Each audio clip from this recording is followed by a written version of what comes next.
Hello, gonna get started. Sorry it's a little bit late, having some technical difficulties. This is Erasing the Stigma, You're Not Alone. I'm JD Flynn. I'm a Drupal technical architect at Blast Radius in Chicago. You can find me on Twitter at JDDubsDev. On Drupal.org, I'm Dorficus. On Slack, I'm Dorf, many Slacks. Of course, you all know, I'm pretty sure that we're at Twin City Drupal Camp, so if you're going to tweet about this, please use hashtag TCDrupal and hashtag OSME, and you'll find out a little bit more about that later. So about me. Like I said, I'm JD Flynn. I've been a Drupal and PHP developer for about 4 years now. I've been doing HTML since the 90s. I had GeoCities pages, Angel Fire pages, all the good stuff. I'm also an organizer of MidCamp in Chicago. It's the Chicago Midwest Area Drupal Camp. And in between that, I was a paramedic for about 10 years. So I've had a few different careers. I do want to preface all this with a disclaimer that I am not a mental health professional. I'm just a guy trying to open the conversation by telling my story. So any advice I give or anything is just somebody talking, all right? So a little bit about the session. Here are some things that I want to accomplish. For one, I want to open up the conversation about mental illness. It's pretty important. A lot of people don't want to talk about mental illness, and you asked before what the stigma was about, and it's a stigma associated with people with mental illness. I want to share some resources and statistics. I'm going to share some of my experiences, both personal and professional, and to try out public speaking, because this is my first camp presenting at. I've organized a couple, but this is the first time I've ever been in this position, so kind of exciting. So, I have some questions for all of you. How many of you are developers? Pretty much quite a few. How many are project managers or similar? All right. Anybody in HR? Anybody in upper management? Owners, CEOs, executives? Okay, so we're mostly developers here. So why are we talking about this? Well, as I said, I was a paramedic for about 10 years, and before that I was an EMT firefighter. In that work, I've seen firsthand what untreated mental illness can do. I've seen the suicidal patients, I've seen people who can't afford meds or decide not to take them. I've seen addicts, I've seen a lot of stuff. And also because I have mental illness. Also, burden of mental disorders is the largest of all disorders and categories in North America. This is according to the World Health Organization in 2008. But more than anything, it needs to be talked about. So the conversation needs to be started, and that's the best way, I think, to start erasing the stigma around mental illness. Why is it important to me? As I said before, I have mental illness. Actually, I have a couple. And for a very long time, I suffered in silence.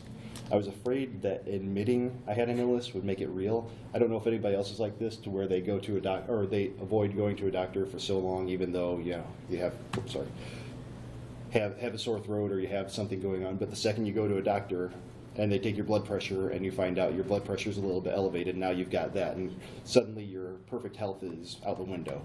I was the same way with mental illness. I was perfectly healthy until I had somebody tell me otherwise.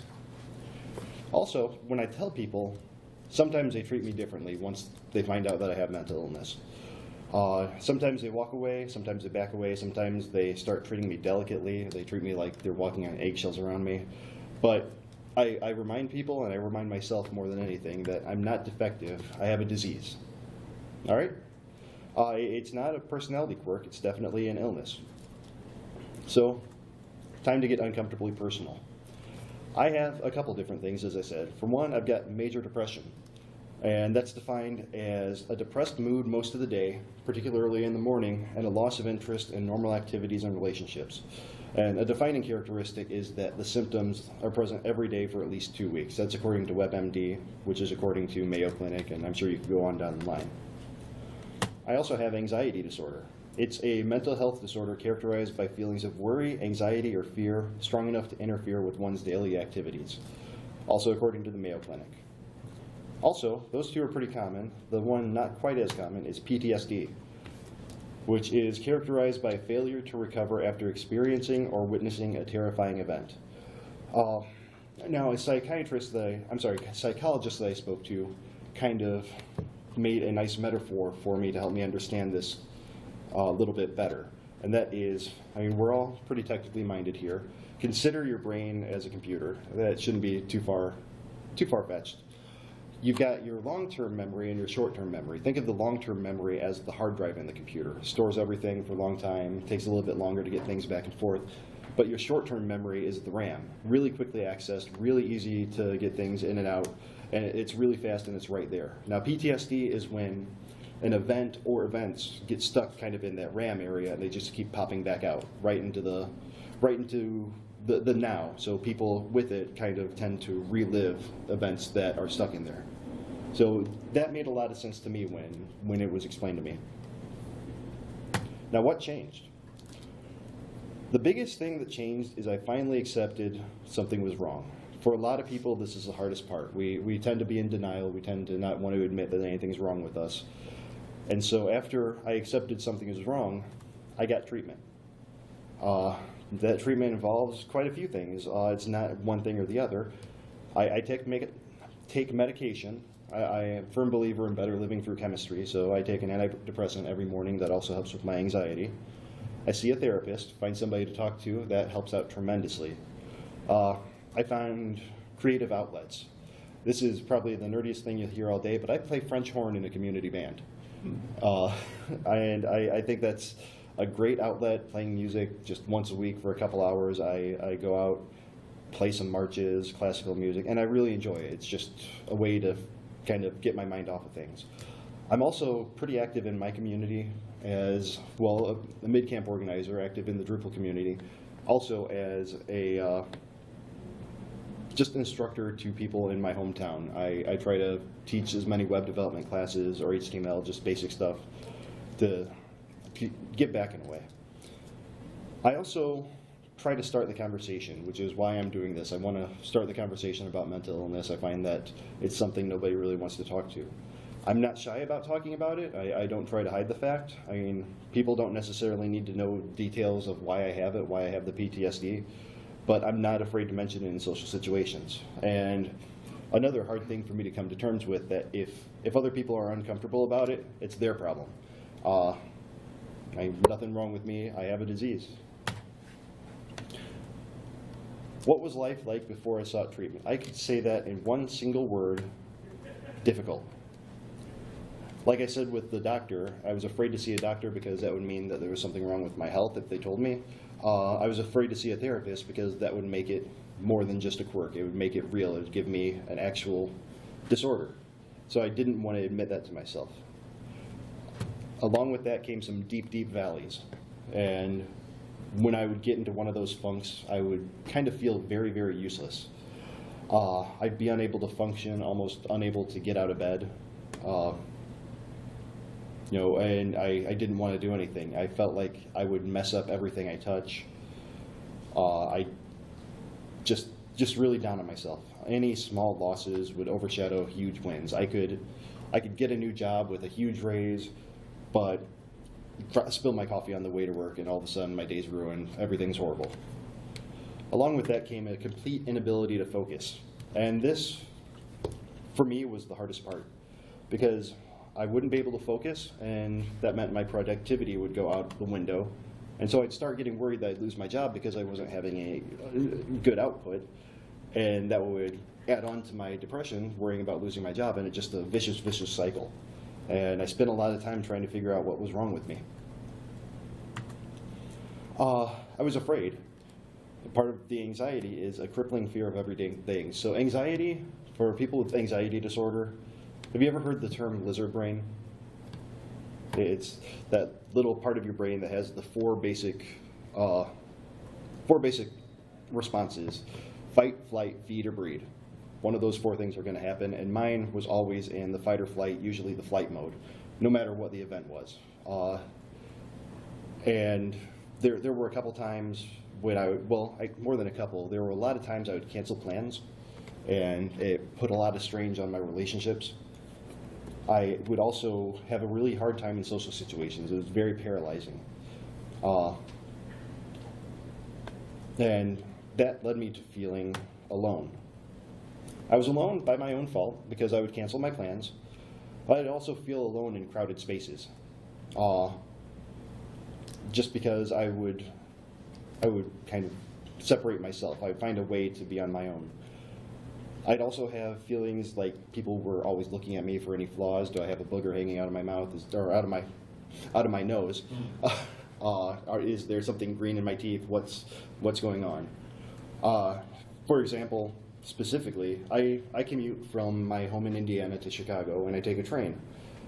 The train I take is usually pretty crowded, but I would sit, and I'd hope nobody would sit next to me on any of the stops. I'd hope I'd have that open seat the entire time, which would be great.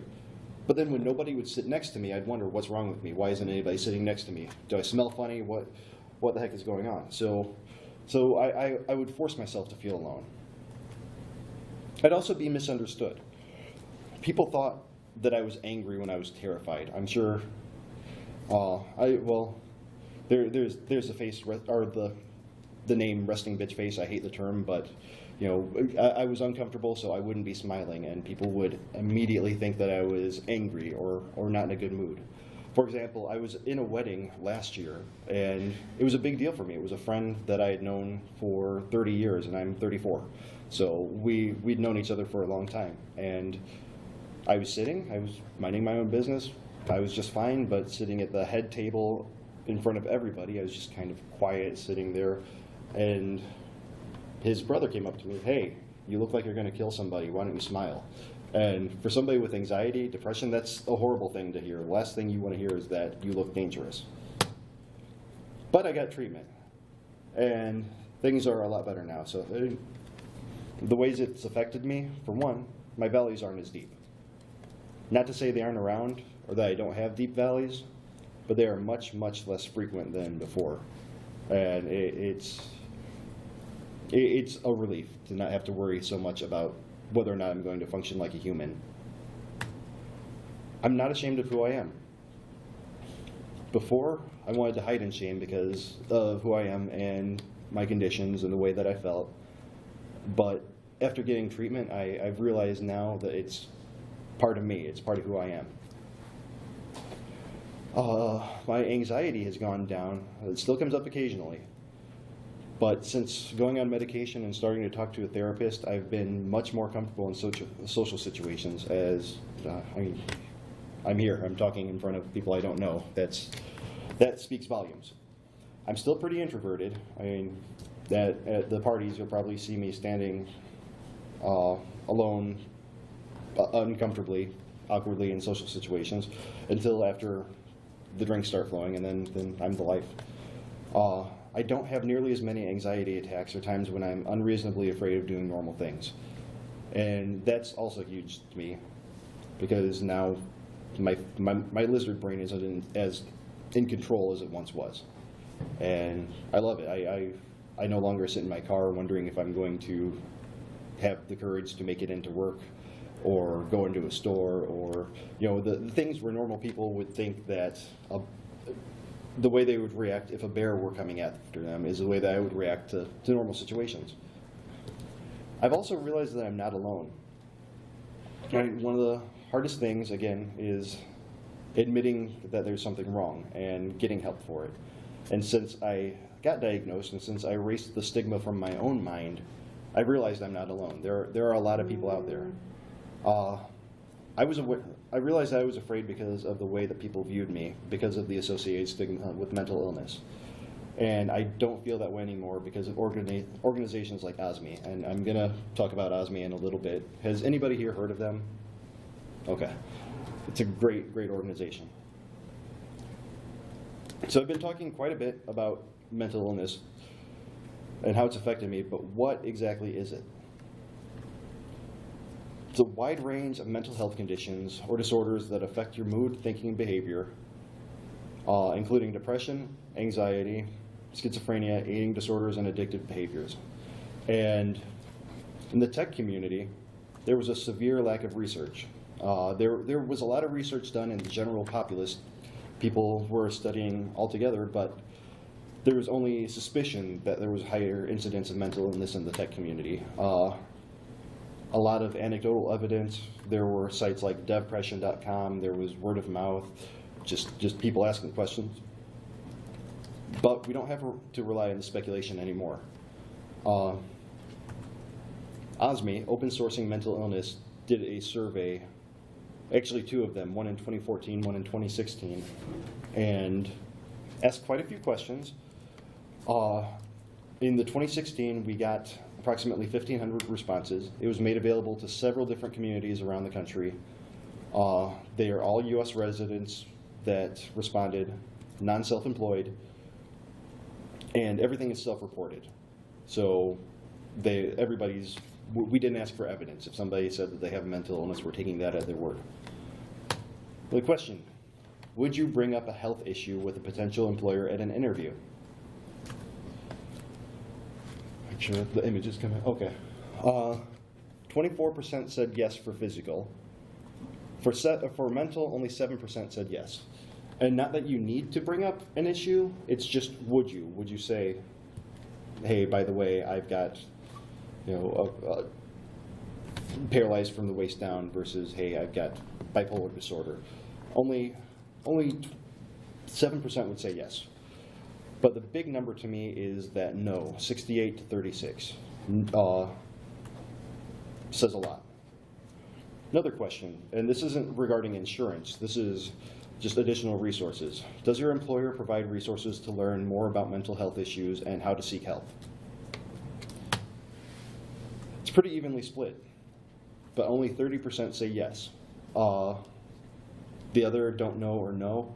Now these are resources like, specifically going back to the ambulance, for particularly bad calls, we would have something called CISD, Critical Incident Stress Debriefing, where we would try to debrief after a horrible event. And that was a resource available to us. We also had hotlines and other services available to us because that was seen as a pretty highly stressful job.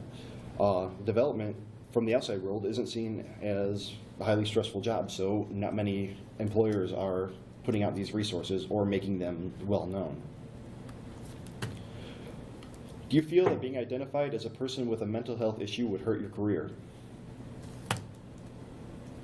That little tiny dark green is no, it has not, 2%. 10% say no, I don't think it would. But the overall 88% are in the positive. Maybe, I think it would, or yes, it definitely has. 7% say yes, it definitely has. Do you think discussing a health issue with your employer would have negative consequences? For physical, yes is only 4%. Over 5 times more think that there would definitely be negative consequences with mental. Now, I want to preface this again. This is self-reported, 1,500 responses, and the national average for everybody across the board is 20% of the population has mental illness, 1 in 5. Have you been diagnosed with a mental health condition? In the tech community, it's 50-50. Half the people have mental health condition, have been diagnosed. And again, this is self-reported. We didn't look into we didn't ask for any evidence. We didn't ask for, let me see pictures of your medication, let me see I need a note from your doctor. This was completely on their own, but still, even if it's over-reported or under-reported, let's say there's a 5% margin of error, that's still a huge, huge number. And as of reference, as of 2015, there were an estimated 43.4 million adults aged 18 or older in the United States with any mental health illness within the past year. This number represented 17.9% of all U.S. adults. This is according to the National Institute of Mental Health. So there's a significant change. We, as developers or in the tech community, have a much higher incidence of mental illness. But why is it prevalent in the tech community? A few possible reasons I put down, and these are my own theories, surveys, just talking to people that I know. Some of the bigger ones that I found are imposter syndrome. Who's heard of imposter syndrome? When you boil it down to its most basic definition, it's the feeling you don't deserve to be doing what you're doing. And I have it. I mean, I have a nice title, Drupal architect. I don't feel that I deserve that. I feel I should still be entry-level junior developer learning basic HTML and JavaScript. I don't feel that I should be doing what I'm doing. And if my employer happens to listen to this, please don't fire me and don't take my pay away.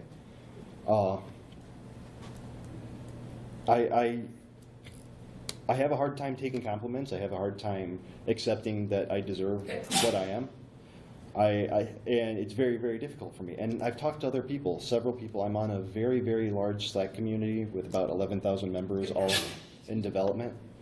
And it's very common with them too. So I know it's not me, and that's part of the realizing I'm not alone.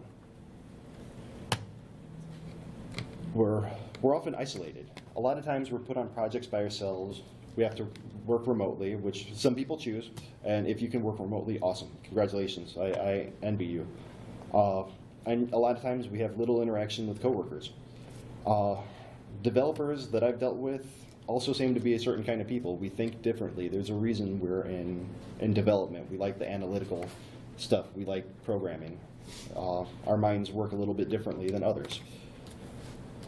And with that, sometimes we don't always relate to other people the way that we see them relating to each other. I mean, I am horrible at small talk. If somebody asks me, hey, how you doing? I'm probably going to actually answer honestly and not, great, how about yourself? I'll probably, without thinking, just go into how I really feel. Oh, well, not that great. I had a hard time getting a parking spot, and stuff that people don't really want to hear. And with the remote work, it allows flexibility, but for some people, especially if your employer hasn't gone all in on remote and only allows some people to work remotely, it can really, really cause feelings of isolation. My previous job was a hybrid. Most people were in office, but there were quite a few remote. But they still had a mailing list that would go out for every event that was happening in office. So I would get almost on a daily basis, hey, meet us for drinks at this restaurant in Colorado. Or, hey, there are donuts in the break room, help yourselves. And to me, the way that my mind works is, well, they're rubbing it in my face. I mean, I know that wasn't the case, but I always felt isolated and felt like I wasn't part of the team because everybody else got to enjoy all these perks. Granted, I got to work in my underwear, but they got free donuts. We tend to be perfectionists too. As developers in the tech community, we want to be perfectionists. We want to put out good stuff. We don't like crap code. We don't like getting things sent back to us. And we want things to be perfect, but the work never ends. We're fortunate that we have job security, but there are always bugs, feature requests, or issues that keep projects from ever being complete. And just when you think that Jira board or Trello board are complete, you have no more tickets, everything's done, you can rest, it's time for the reskin or time for the rebuild. It's time to get onto something new. And for people who are completionists, that can be really stressful. But regardless of the cause, one thing remains the same. We're afraid to talk about mental illness. And why are we afraid? It's because of the stigma around mental illness. So I've got some more questions, some more audience participation. It's been about 25 minutes. I want to make sure nobody's zoning out too much. Who here has taken a sick day? All right. Who's been afraid to call off for injuries or infections? And that's like broken bones, flu, cough, cold. Has anyone here ever told someone with glasses or contacts to just try looking harder? Has anybody told someone in a wheelchair to just get over it and walk? Anybody ever told someone with diabetes, high blood pressure, or heart condition that their medicine isn't worth it? Well, as somebody with mental illness, I see images like this one pop across my Facebook feed, Twitter all the time. Or like this one. Or my favorite, the people who live at the gym. And I don't know, should be able to read that. You don't need antidepressants if you lift. Now to me, all these pretty much say the same thing. Either you're not trying hard enough, you don't need the medication. If you just got out more, you'd feel a lot better. If you go to the gym, all that it takes is moving some weight up and down repeatedly, and you're going to be a whole new person. And as somebody who was not on antidepressants for a very long time, and now that I've been on antidepressants for quite a while, I can vouch for the effects of antidepressants. I mean, I wanted to get to the gym before, I wanted to go outside before, but I physically could not bring myself to do it. Now, I could if I had the time. Probably pretty obvious that I haven't been able to make it, but I could. Now, remember those questions earlier? What if people with physical health problems were treated the way people with mental health problems were treated? There's a funny video, I took some clips from it.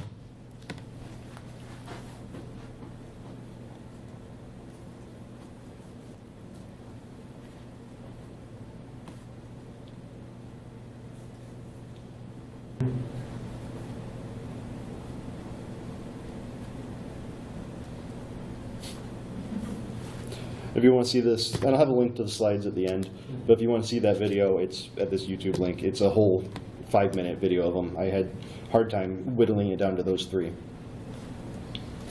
So how do we erase the stigma?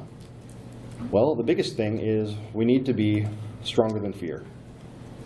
And that's a hard thing for a lot of people. I mean, if you look back at some of those charts and graphs, people are afraid to mention it, and they're afraid that their workplaces are going to punish them for it.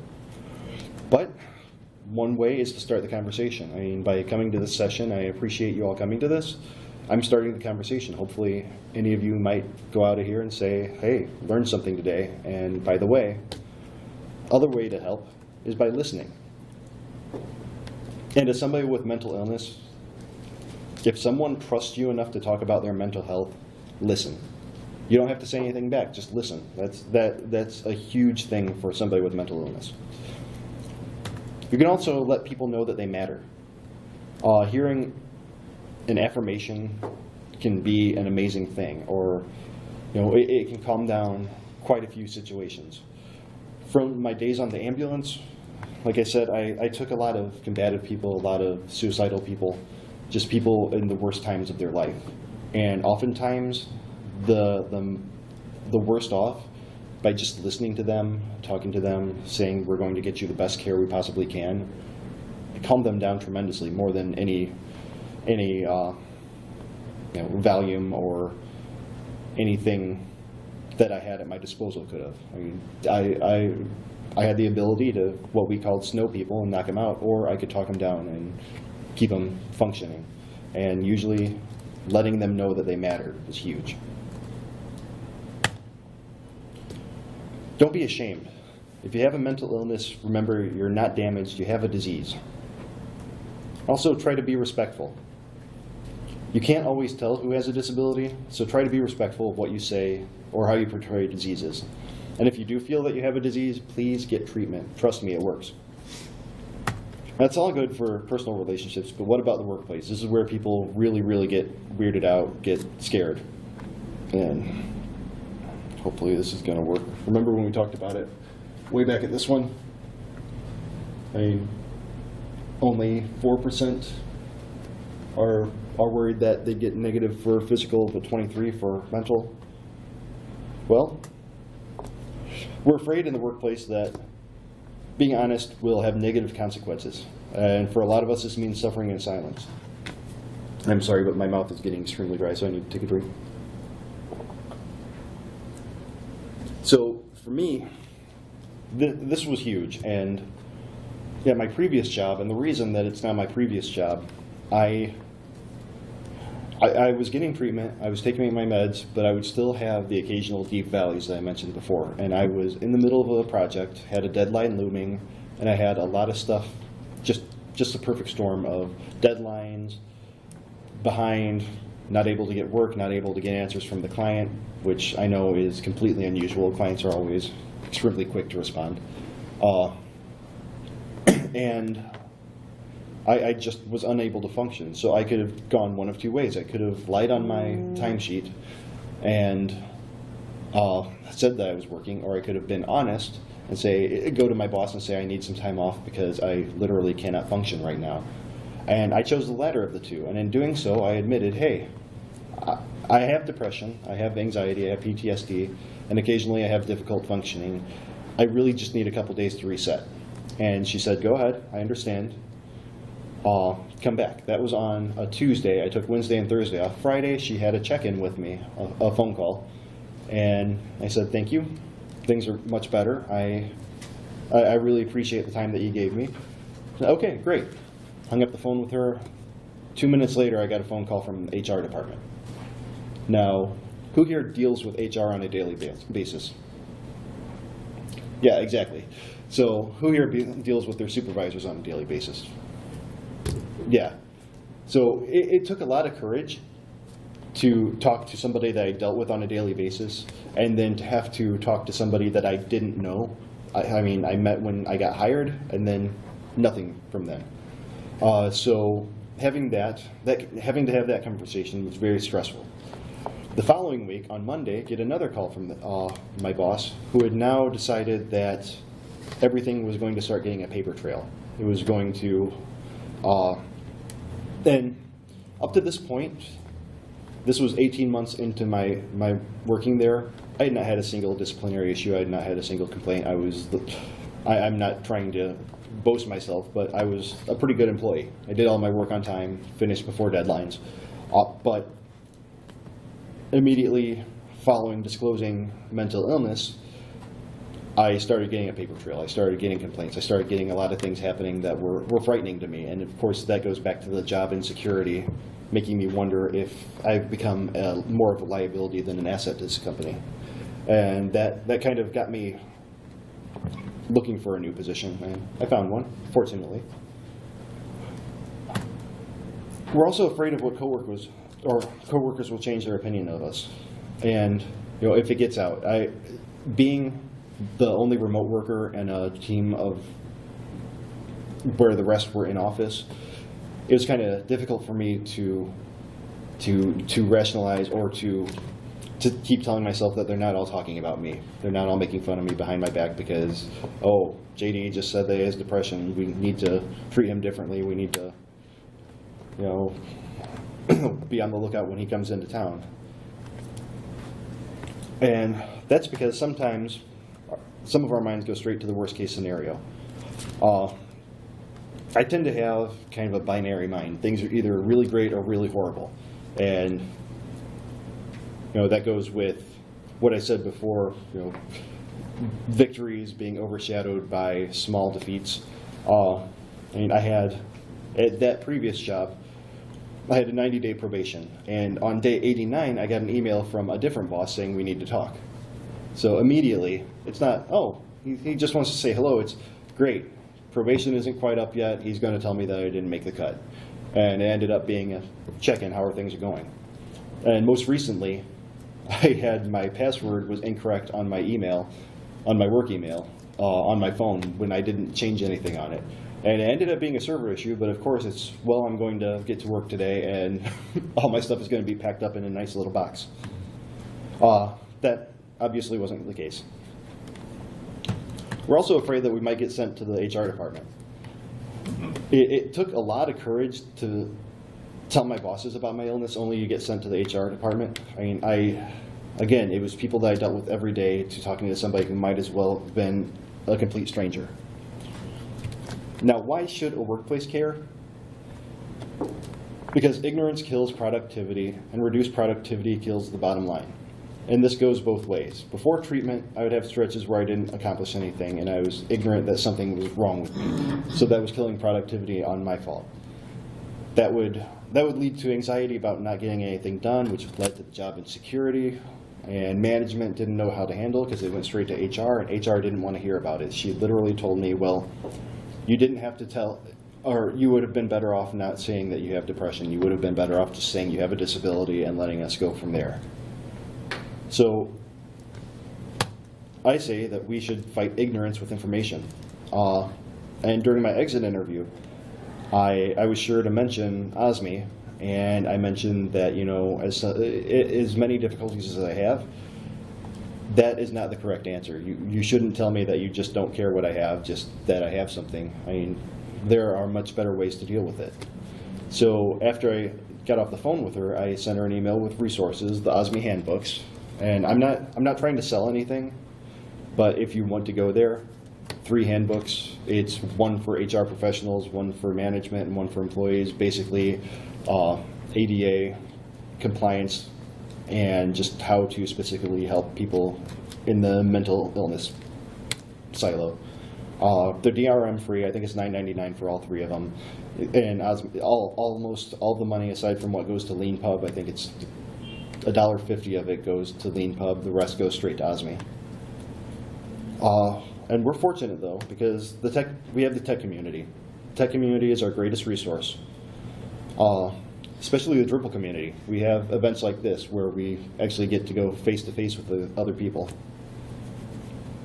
Now, in the tech community, though, remember, 50% of survey respondents claimed mental illness diagnosis. Half of us claimed mental illness diagnosis. So does that mean we're not alone? We're very fortunate in that we are not alone. There are a lot of us out there, and events like this remind people that we're more than just usernames.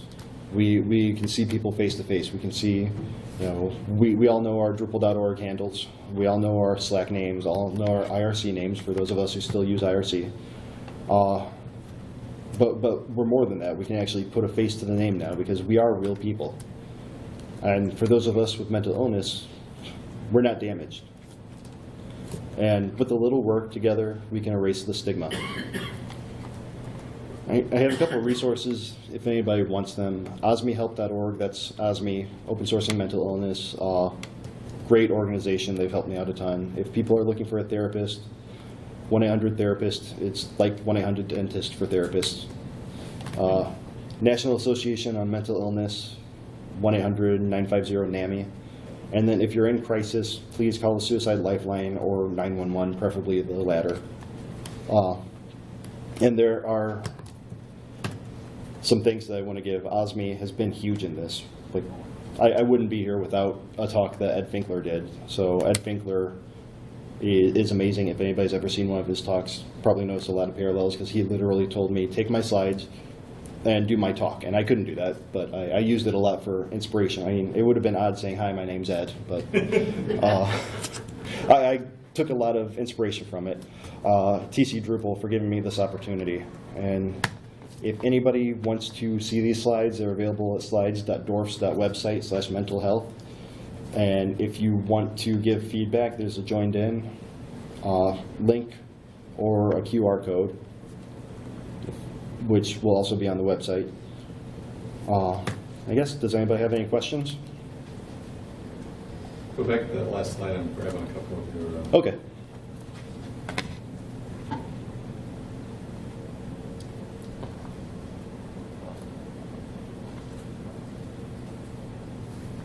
That was very great. Thank you.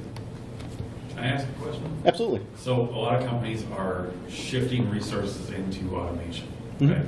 And so like one thing that I've noticed quite a bit of is employees not only are worried about their own inefficiencies or like inadequacies as far as completion of the role, but also they now have this fear of like, well, if I don't do it well enough or what have you, there's going to be a machine that's going to do it for me. I mean, like, how can you convince an employer that not only is it important for your employee to be allowed to make mistakes, but also kind of reinforce the idea that the mistakes are almost as valuable as the successes in a sense of learning from failure?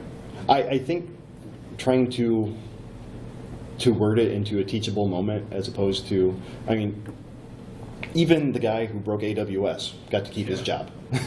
I forget which company had something similar happen and got fired immediately, which was the wrong way to do it. I just read the article not too long ago. But even the guy from AWS, who made one bad push and lost them who knows how many $1 million in that couple hour spread, he got to keep his job. He live streamed the fix. Yeah. It was sick, yeah. So, I mean, if any of the company, I'm willing to go out on a limb and say that none of us work for any companies that are quite as big as AWS and quite as ubiquitous as AWS. And if the guy who broke AWS got to keep his job with a mistake, we should be able to do the same. Now, convincing an employer, that's a whole different thing. It really depends on the temperament of the employer, I guess, because some will be For example, I had some really, really bad bosses on the ambulance, and I had, just a freak accident putting a clipboard on a metal clipboard on the windshield of the ambulance, and it just, either we hit a bump or something, and it went and it cracked the windshield. I don't know what the situations were that led up to it, but my boss immediately thought, oh, you just had a fit of rage and you blasted this across. No, it was really an accident. Ask my partner. He witnessed it. It was really an accident. And he flew off the handle. He fired me that day, rehired me later in the day. But it was one of those situations. And it really does depend on the temperament of the employer. I don't know how we're going to compete with automation, because before you know it, modules will be writing themselves. Yeah. But we just have to stay ahead of the curve.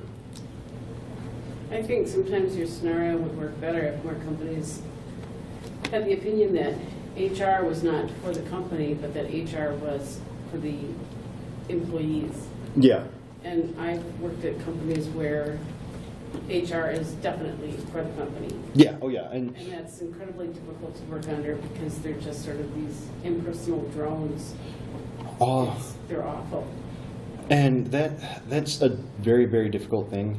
Where I'm at now, and I'll preface this with I've only been there a couple months. I don't have, I'm still in the honeymoon phase, and hopefully that never goes away. But our HR department is known as the people department, and they are very active in the day-to-day operations where I can go talk to any of them about anything. And I'm sure that they have the company's best interest in mind. They wouldn't be in the position they're in if they didn't have the company's best interest in mind. But being able to handle it in a way that keeps the people happy versus making them feel antagonistic towards the employees is a much better way to do things, in my opinion. Anybody else? You're welcome. Thanks for coming. I really appreciate this. I wasn't sure how this was going to go, and luckily I didn't end up in the fetal position crying. So I'm glad about that. I went a little bit shorter than I expected, which is good, better than going over. So thank you. Thank you all for coming. Thank you.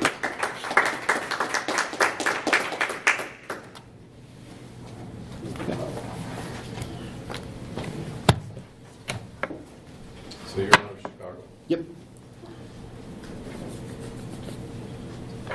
Any friends and relatives up here, or just No, Drupal friends? Drupal friends. This camp kind of holds a special meaning to me because it was the first Drupal camp that I came to where I stopped hating Drupal. As weird as that sounds, I got hired on as a PHP developer for my first actual dev job that wasn't just hobby stuff. And they said, well, you're coming on as PHP, entry-level PHP, and you're going to learn Drupal, and that's what we use. And where I was there, I had no mentorship. Like I had a senior developer, but he didn't know how to talk to people, and a lot of his teaching was click that, no, that, click that. Just give me the mouse, I'll do it. Thanks. Thank you. And it was really, I didn't learn anything at all. So I decided the best way was to get out on my own and learn. And the next camp that was coming up, about 6 months into it, was Twin City Drupal Camp. Came up here, met a couple people from mid-camp. Kevin and Andrea, I don't know if you've seen Kevin running around like crazy, but What's mid-camp? Midwest, it's a Midwest Drupal camp or Midwest area Drupal camp, depending on how you want to word it. It's the Chicago Drupal camp, but it's not the Chicago Drupal camp because that's it's a Drupal camp in Chicago. Gotcha. Okay. And there's a Chicago Drupal camp. Not anymore, but somebody still owns that title. Gotcha. But it's the, I started volunteering with that. I started going to meetups in Chicago and started to know the community, so it all kind of spawned from this camp 2 years ago. Cool. And I decided that I wanted to try to present on this, so I pitched my session. Luckily, they picked me.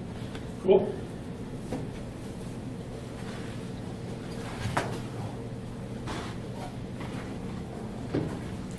We were talking yesterday, so at the very beginning, I don't know whether you remember, but I was saying that my son is just getting into it, and he suffers from depression and a lot of the same issues that you described. the imposter syndrome for sure. Yeah, And he's a perfectionist, and projects are never done. exactly. And those things are I just, as you talk about it, it's got Luke written all over it, so. Huh? So, and thanks for the resource of Osming. My wife and I will check it out, and he seems pretty open now to accepting his depression. He's just struggling with accepting the meds as part Yeah. of his life. For me, the hardest part was getting over the first 2 weeks. The first 2 weeks of Lexapro are I don't want to say quite a nightmare, but not great. I mean, my stomach was trying to push things out from all sides. Mm-hmm. I had extreme dry mouth where I just couldn't drink enough water no matter how much. I was having weird dreams, having trouble sleeping. I was yawning, 25 times an hour, and trying to function for those first 2 weeks were just a nightmare. But as soon as How did you get through that? It's good therapists that just talk you through it. And that, and realizing that everybody else that I had spoken to said once you get past the first 2 weeks, or it might take up to a month, it might be only a week, but that first month is bad. But after that, people will start noticing a positive change, and people around me have noticed the change. So I think better living through chemistry. If you can do it another way, awesome for you. But yeah. Well, I like the thing you said about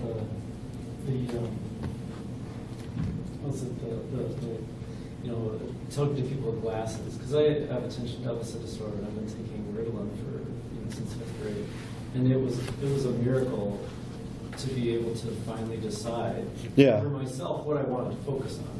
Because I noticed by then I was watching my other friends, and even the kids who really struggled in class, academically, they when the teacher was talking, they could look at the teacher and pay attention to the teacher. Yeah.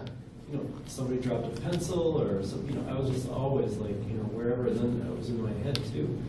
And people often, it's like, well, what, don't you think, what if you just cut out red dye or something, which I mean has already been shown to be false. You must have been vaccinated. That's. we over prescribe Ritalin, and I'm like, I don't know if we do or not. It could be. Right. Think about how many people who don't wear eyeglasses. Right. And it's like very small number of people. We live in a world where there are requirements that you be able to concentrate. And we have the tools. We have, we have pasteurization, we have eyeglasses, we have medication that can make it. I mean, I know Lexapro is a selective serotonin reuptake inhibitor, which means that it keeps the good chemicals from bouncing back and going back where they came from. Right. So now I actually have the good chemicals. And happiness is just dopamine and serotonin. Right. Oh, It's interesting you saying Ritalin, because that's what Luke's struggling with, accepting and figuring out how to effectively use it. He studied in Europe, and he does projects with people in Europe, so he's constantly out of sleep cycle because they're 7 hours ahead. Right. And that doesn't help.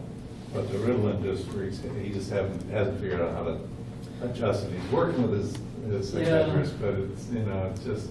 Yeah, I've often talked to people, start with a little lower dose than you think you need, and then work up until the point where it's just below where it's just to bother you. Mm-hmm. And that's usually a good dose, because it kind of just say 10 milligrams, whatever. Yeah. I think it's a little easier than with the SSRIs, which I also Mhm. take, because you can't just tighter the dose just on a whim. Right. Ritalin, No. You can take 5 milligrams in the morning and 10 milligrams after. It doesn't matter. It's out of your system in 6 hours. Yeah. But and I don't know. But yeah, no, it's really. I mean, it's kind of. I remember the massage therapist, like I mentioned, it's like she starts to quiz me, and I'm getting more and more tense as she's like, let's just stop talking about. You don't need medicine. You need needles in your ears, and you will be better. Like, no. So yeah. So yeah, good talk. Thank you. Yeah.